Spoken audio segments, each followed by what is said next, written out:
Hi, Jim Jordan here speaking to you from Ashland, Oregon.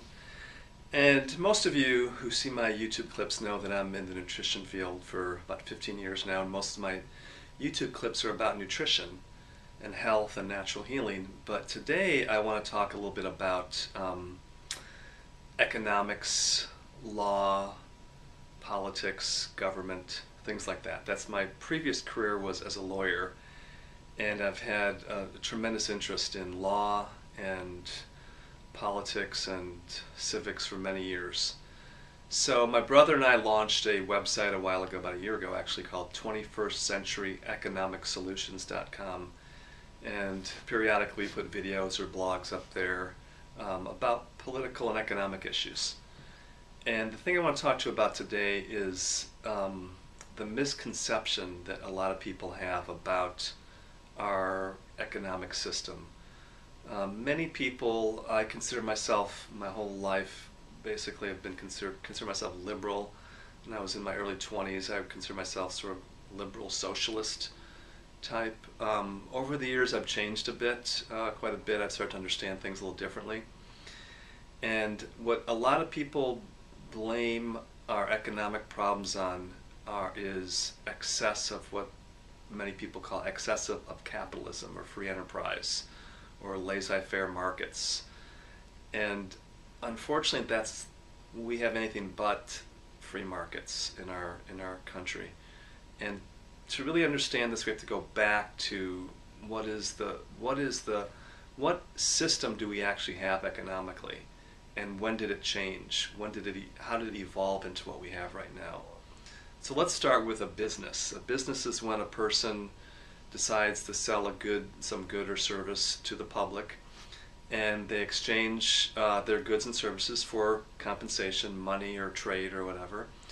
Now the owner of that business is liable for any fraud or damage done by that product that they sell or they produce.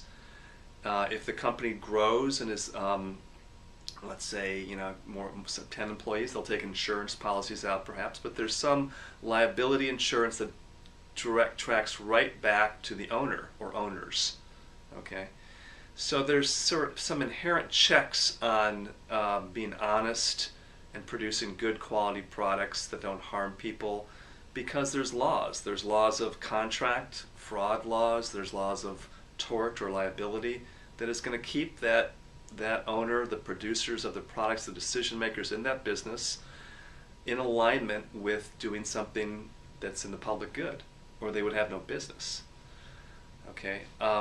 Now, there's at a certain point in our history, governments decided we needed some larger entities, some larger business entities to direct and manage large enterprises, whether it's the British East India Company, which was actually pretty much part and parcel of the British government, or to the transcontinental railroads that were produced in the United States.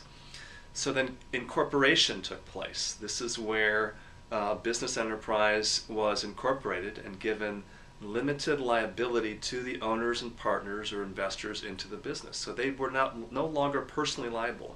The entity itself, the corporation, is liable. Now, we fast forward to modern times where Wall Street banks have defrauded investors of billions or perhaps even more dollars, and there's not one prosecution of a person working in Wall Street banks that's happening from the Department of Justice. Virtually nobody has paid any fines. Companies have paid fines, but nobody personally has paid a fine and made decisions that defrauded investors. The same thing with the oil spills in the Gulf of Mexico. There is no personal accountability for the decision makers that led to those disasters, economic or environmental. Those are just two examples, okay? So what happens is corporations, and on top of that, corporations are given constitutional rights like free speech because they're considered persons for their constitutional rights perspective, but they're not persons for liability perspective, as far as individual people involved in the companies. So we have entities that have rights of individuals but no responsibilities. I mean, if there's a fine, the fine is dispersed to the customers, the clients, okay, of the company. There's no responsibility for the decision makers.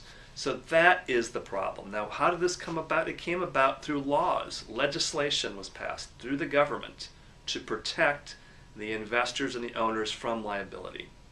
This is where businesses merged with government into one thing.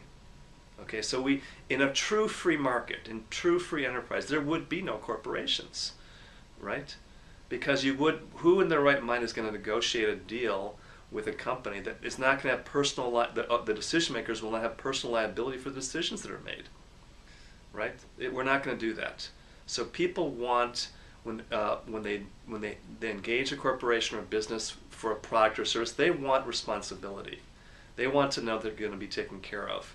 And that's not what's happening now, whether it's from Monsanto to Goldman Sachs to ExxonMobil, whatever these large corporations are, they are not responsible for their actions. And the proof is that they can violate the law, harm society, and there's no consequences to the people that make the decisions. So to go back, the solution from my point of view is we have to eliminate limited liability laws. And if we're going to engage an enterprise for a larger operation than a normal sized business would do, then they have to be regulated. They have to have very strict government public control of the decisions, of the corporate decisions. In fact, at that point they are not part of the government. Okay, they've been given a special privilege. So what most people think is an excess of capitalism is actually, it's not capitalism. There is no competition. Large businesses, once they've incorporated and become large businesses, have gotten government subsidies and tax subsidies and bailouts when they go under, and they have regulations passed which smaller companies can't afford to comply with and they can comply with, and then they bribe regulators when they do violate regulations. So there's no amount of regulation that we can possibly come up with that's going to control these business entities from harming society, from polluting the environment, from getting out of responsibility when they do damage, because money is controlling all of it. The money the billions of dollars they make are used to place people in positions where they become regulators. Then they're regulating the businesses that they're being paid by. So that's not going to work. What we need to separate out corporations from businesses. They're not businesses in the conventional sense, and they must be controlled by very strict public participation, whether it's workers or citizens sitting a certain percentage on their board of trustees, and some mechanism to control them. And they should be few and far between, very, very few, for specific purposes with specific lifespans, like the transcontinental railroads had. They had certain lifespan, and then they dissolve. Not these 100-year-old corporations that keep getting bigger and bigger. So that's the primary thing I want to talk about today. We don't have free enterprise. We don't have free markets. We have corporate oligarchy, or corporatism, basically, where the corporations and state basically collude together to control competition, and that's the primary reason we're in the economic trouble, environmental trouble that we have. Hope this has been helpful, and you can visit my website, 21stcenturyeconomicsolutions.com.